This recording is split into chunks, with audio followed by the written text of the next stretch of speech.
Assalamualaikum warahmatullahi wabarakatuh. Perkenalkan, nama saya Edi Kusuma dengan NPM 23082600074, blok embriologi. Di sini saya akan membahas mind map dengan judul embryogenesis. Baik, langsung saja. Nanti embryogenesis ini dia itu perubahan dari pembuahan ya, dari pembuahan tuh sampai mau menjadi apa nanti jadi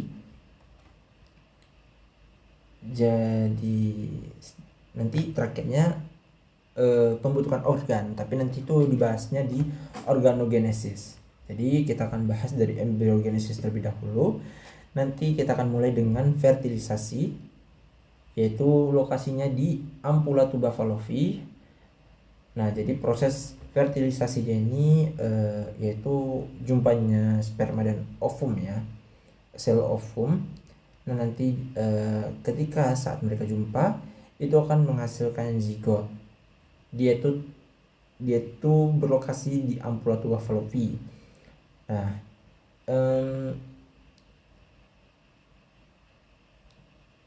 penetrasi corona radiata itu atau sel folikel yang mengelilingi ovum. Nanti reaksi akrosom atau enzim akrosom sperma melarut di zona pellucida.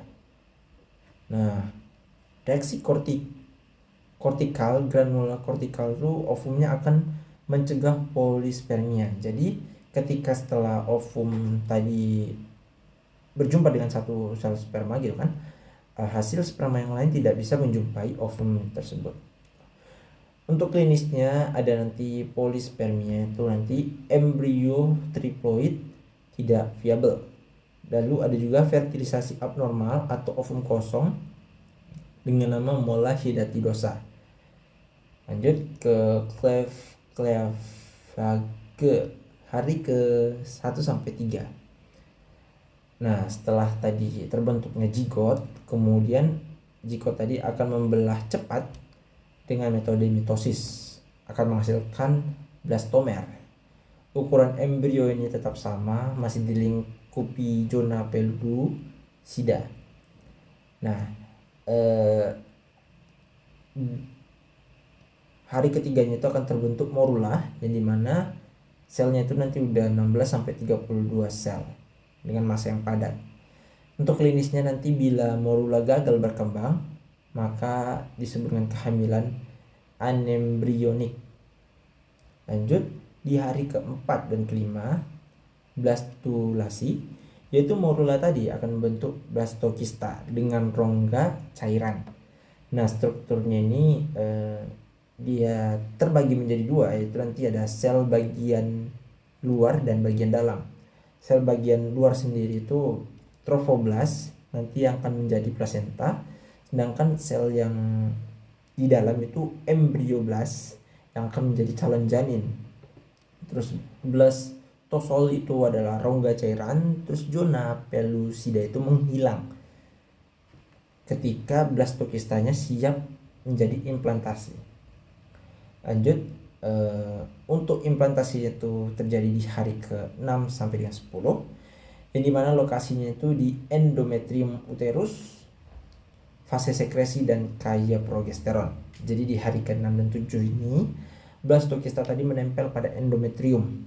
Trophoblast tadi akan berdiferensiasi menjadi sitotrophoblast dan sinsitotrophoblast. Jadi sitotrophoblast ini adalah lapisan sel tunggal dan juga proliferatif, dan berdiferensiasi juga menjadi sinsitiotrophoblast, yaitu massa sel multinukleat invasif dan menghasilkan HCG.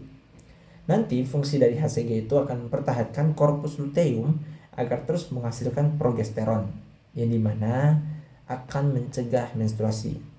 Untuk klinisnya sendiri adalah implantasi abnormal dengan klinisnya kehamilan ektopik. Kemudian HCG akan digunakan sebagai dasar tes dari kehamilan. Lanjut, ini tadi sudah pembahasan minggu 1 dan minggu 2 ya. Lanjut, kita akan masuk ke minggu ketiga.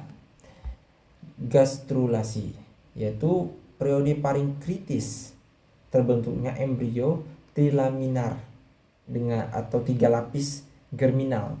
Nah, ini terjadi pembentukan primitive strip di epiblast. Sel epiblast bermigrasi membentuk 3 lapisan, yaitu ectoderm, mesoderm, dan endoderm. Ectoderm sendiri akan menghasilkan sistem saraf pusat. Berfokus pada sistem saraf pusat dan perifer seperti otak, medula, spinalis, saraf kranial. Kemudian ada epidermis, rambut, kuku, enamel gigi, lalu kelenjar keringat dan sebasea, dan retina serta telinga dalam. Lanjut ke lapisan mesodermnya, nanti ada paraxial mesoderm akan bentuk somit atau tulang, otot, dan dermis. Lalu ada mesoderm intermediate, yaitu ginjal, gonad. Mesoderm lateral itu jantung, pembuluh darah, limfatik, limpa, dan sel mesenkim, itu jaringan ikat dan darah. Lalu pada lapisan endoderm nanti epitel saluran cerna, hati, dan pankreas. Lalu epitel pernapasan seperti trakea dan paru, kelenjar tiroid dan paratiroid, dan kandung kemih serta uretra. Untuk klinisnya nanti jika ada gangguan gastrulasi disebut dengan malformasi besar terjadi di spinal bifida. Next, kita akan masuk ke neurulasi atau akhir dari minggu 3. Nanti di mana endoderm akan menebal membentuk lempengan saraf. Nah, tapi lempeng ini akan melengkung membentuk lipatan neural, menutup, dan neural menjadi neural tube. Neural tube ini yaitu otak dan medula spinalis. Nah, sel neural crest itu ada ganglion saraf, melanosit, adrenal medula, dan tulang wajah. Klinisnya sendiri itu gagal menutup, nanti neural tube defect. Lalu ada pencegahan, yaitu ibu hamilnya tadi disarankan untuk minum asam folat sebelum dan selama awal kehamilan. Nah, nanti setelah dari embryogenesis nanti akan masuk organogenesis. Pembahasannya yang lebih lengkap ada di video selanjutnya.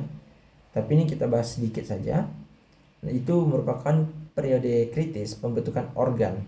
Nah, ciri perkembangannya itu mingguan, yang dimana minggu keempat tabung dan jantung berdetak, minggu kelima dan keenam tunas anggota gerak seperti lengan dan tungkai, minggu ketujuhnya jari mulai terbentuk, minggu ke-8 sebagian besar organ dasar terbentuk, wajah lebih jelas, dan setelah minggu 8 tuh embrio akan disebut dengan janin atau fetus.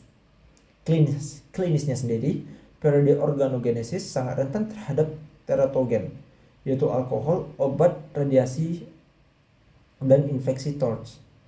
Nah, baik, berikut referensi yang saya gunakan untuk buat mind map. Di sini ada buku dari The Development Human Clinically Oriented Embryology, kemudian ada Langman Medical Embryology, lalu ada Human Embryology and Development Biology.